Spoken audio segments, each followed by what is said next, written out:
Grand Theft Auto San Andreas was my childhood, and it was probably the same for a lot of other people. It's not to say I'm gonna give extra nostalgia points to this game, but due to the fact that this game was just way ahead of its time, and it also took a very ambitious approach. Even though it's been 19 years since the game was released, it's a game that had ambitions of any current gen game. Specifically, if you see what was released before, that is, of course, Grand Theft Auto Vice City, the jump was very massive. The difference is day and night in the amount of features that were added in the game. I mean, if you just exclude the graphics of this game, it can definitely compete with newer open world games and probably will beat those games. Anyways, for this video, I want to compare it to a newer open world game, and what's better to compare it with a game of the same series, and that is Grand Theft Auto 5. Now, Grand Theft Auto 5 is just a game on another level.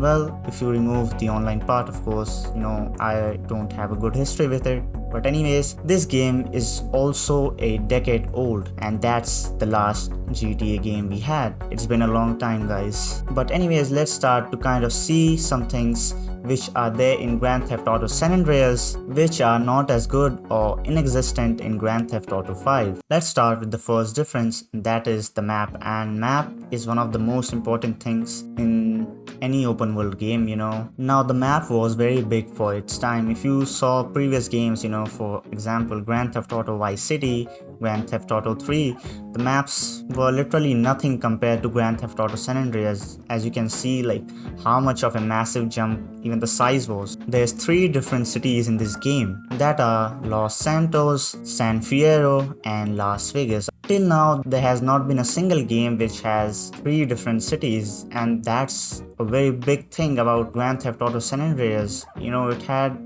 a lot of different places to offer. In Grand Theft Auto 5, we just saw a single city and we just had small counties, other than that, like Palito Bay. But in Grand Theft Auto San Andreas, there were 3 cities, and between those 3 cities, you can see different regions. Like, for example, there is forest in between Los Santos and San Fierro, and then there is desert, which is between San Fierro and Las Venturas, and between Los Santos and Las Venturas there's a different kind of forest, and it's completely different setting. So I really liked how the map was distributed, and it was not uniform at all. We saw changes in every single mile, you would say, but you could see difference, you could see diversity in the map. Even in the cities, you can see different areas. For example, in Los Santos itself, there's areas in which the gangs are living in. There's gang wars and stuff like that. And there is like a downtown area where, it's like the financial area. Then there is like Hollywood area where all the celebrities and people like that are, influential people are living, and they have recreated in a very good way. I actually remember one of those missions in which we have to take that celebrity and, kill her. It was really hilarious. But anyways, the same is there for Grand Theft Auto 5, but I feel like the diversity in that game is not as much as Grand Theft Auto San Andreas. As I mentioned before, there's only 1 city in Grand Theft Auto 5, but on the other hand, there's 3 cities, and in Grand Theft Auto 5, we don't have desert, In this we have. In Grand Theft Auto 5, we have like so much wastelands, in my opinion, which are like the same.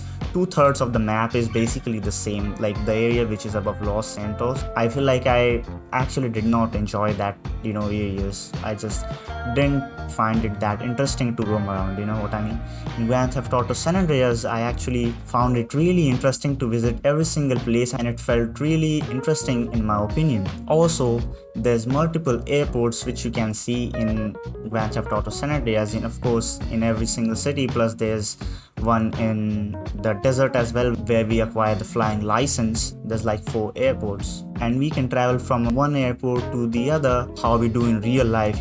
We take the tickets and get into the airplane. Then there's like a cutscene in which we are there, and from then we go from one city to another, and we can skip that cutscene, by the way, but that was a really good thing, and I don't know why it's not there in newer GTA games, and I hope the same thing comes in Grand Theft Auto 6. Let's hope. All these 3 places have their own thing, and I really liked how it was implemented in Grand Theft Auto San Andreas. Now let's move on to the stats. Now in Grand Theft Auto 5 we also see stats, of course, but I feel like in Grand Theft Auto San Andreas the stats were much better. For example, there is stats for muscles, fat, which will affect how you look. In Grand Theft Auto 5, there's no stat for fat, muscle, stuff like that, the way you look. And I really did not like it. In my opinion, it just gives more personality to our character, what we do and what lifestyle we follow. You kind of get the benefits of it. For example, if you hit the gym, you get the muscles and you feel good about it, you know what I mean? If you stop eating food, you're gonna lose muscles, and after some time you're gonna lose your health if you don't eat. And I really enjoy it about how the way we live just affects us in general. We don't see that in Grand Theft Auto 5. It's a really cool thing to have, in my opinion. And also there's stuff like sex appeal, which is really funny, but yeah, it was also a thing. Then we have respect, which can be used to recruit gang members. Whenever we want to do like any gang war or something, we can use that to recruit gang members and then go with them and do gang war. Then there's weapon skills. For example, for some guns, when you acquire that level, you can use 2 shotguns, we can use 2 pistols, you can use 2 SMGs. I liked how the stats were in Grand Theft Auto San Andreas more than what we see in Grand Theft Auto 5. They were just more lucrative in my opinion and added more realism to the game. Now let's talk about some extra stuff which the game had to offer. We can of course do gang wars in this game, by recruiting more people or going solo. It does not matter. You don't actually have to get those gang members with you. And I liked how there were certain areas given to each gangs. You had to capture those areas, and I really liked how challenging it was to acquire all those territories. Just added more complexity to the game. Then we also had the option to purchase houses, and this is a thing which I really want in the next Grand Theft Auto. As simple as this thing is, it's not there in Grand Theft Auto 5. It just feels so good to have multiple houses in the whole city. You can save at that specific place, and then from that place you can get out of the building and start roaming in that specific area. I mean, this can be a little controversial, but that to me is better than quick saving. Quick saving now, what you can do is like save anywhere, by using your phone. But that thing, which in my opinion, that you have to go inside house and you can go in different houses, and there's like so many houses that it's almost in every single corner of the city, that there's gonna be a house nearby you which you can use to save your game after completing a mission. And it made it really fun, and every single home will have different interiors, and I really liked the effort that every single interior was different and had its own vibe. Next we have food chains. Now the way we ate food and how it affected your stats also made it really interesting. And to me, whenever you add these things, it just becomes better in my opinion. The more things, like for example in RDR2, there's like so many things you can do, and it just makes the game so much better. We also had the option to choose different dishes depending on what you like. I used to just buy the expensive one, who cares.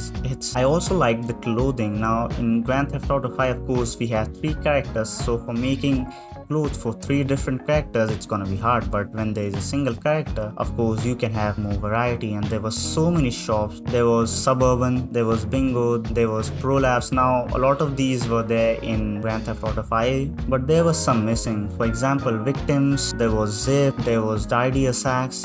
Now of course in Grand Theft Auto 5 we have Ponsobis, which is different, but we just had more in Grand Theft Auto San Andreas, and that was just better. The more the better. There's also gyms in this game, which I already mentioned before, and a very minor thing also which a lot of people forget is that NOS in cars. And there was this bike called NRG 500 which also had NOS, and that was such a cool thing to have. And again, they removed this from the game as well. I don't know why. There was jetpacks as well in the game, and again they removed it. We also had the option to make girlfriends, and you could make 6 different ones you want to, but if suppose you go with one of them and the other one sees, you're gonna get in trouble. But this thing happened with me and I was shocked. We also had driving schools, riding schools, flying schools, boating schools for us to learn. And last but not least, we had the coffee mode, and that made this game 18 plus. All the other Grand Theft Auto games are 17 plus, and this was the only game which was 18 plus. Now let's talk about the story. And the story was just amazing of this game. I feel like this game had the best story in all the other Grand Theft Auto games, and it's due to the fact that we went through different stages in this game. First we came to help our gang and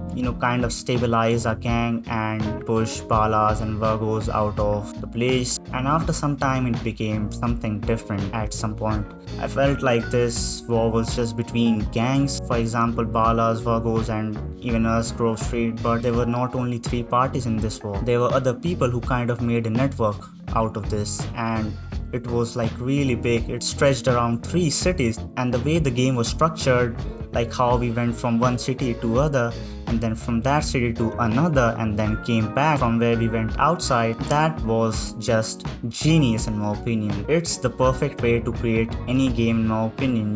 To me, the biggest reason why the story was so good is also due to the fact that it gave you certain goals in every single city. For example, when we were in Los Santos, we wanted to expand our territories and capture more areas of Palas and Vagos, and then when we went to San Fierro, our main goal was to improve our garage, and in San Fierro we also figured out that this Nexus is made up of even more people. It's not just limited to the gangs, but there's a lot more people involved in this, and then we started hunting them down. And we were not just attacking from a singular front, but from different sides. We had missions with Wuzimu, which was completely separate. Then we had mission with Caesar in that place, which was completely separate. And then we also had the problem to hunt down those people who were involved in this nexus. So it was just a battle from multiple sides, and it made the game even more interesting. Then from there we moved forward towards Las Venturas. That journey we had to do a lot of things. We had to work with the undercover agent, kind of work with him in order to free Sweet from the prison. We also started expanding in Las Venturas with helping the casinos right there and doing missions for them. For example, Wuzimu had that casino, Four Dragons Casino, we helped him. Then we also put our legs in Caligula's palace, and then as we all know what CJ did right there, betrayed that guy Salvatore. And finally, after doing all of that again, and after having some influence in all these areas, we finally come back in Los Santos again, and Sweet is released from the prison. Of course, he helped the undercover agent and he helped us with releasing Sweet from the prison. And then in the end we engage into a full-scale war, and then as we all know what happens in the game, ends the game perfectly in my opinion. That was like one of the perfect endings you could ever have. Now let's talk about the characters. We had CJ. What I really liked about him in general was that he got mixed into a lot of different things, and he was not hesitant to move out of the gang. I really liked how we thought outside our gang, took help from a lot of other people. For example, we took help from Caesar, who was from a completely different gang. We took help from Wuzimu, who was just the best guy in Grand Theft Auto San Andreas, like the guy who always had our back. We also had missions with Mad Dog. CJ might have went into Guilty, and as we all know, he stole Mad Dog's rhyme book. Anyone can get in Guilty at that point, and because of that he helped Mad Dog in the end. And I really liked CJ as a character in my opinion. I really liked Franklin as well, but morally I would say CJ was better than all the other characters I've seen in the other games. But anyways, that's it for this video. There can be things which I might have missed. Make sure to comment down any things which you liked in Grand Theft Auto San Andreas over Grand Theft Auto 5 and other games in general. What did you like specifically about the game, and what did you notice different? Make sure to like and sub. It takes a lot of time to make these videos, so it would be appreciated if you support my channel, and I'll see you guys in the next one.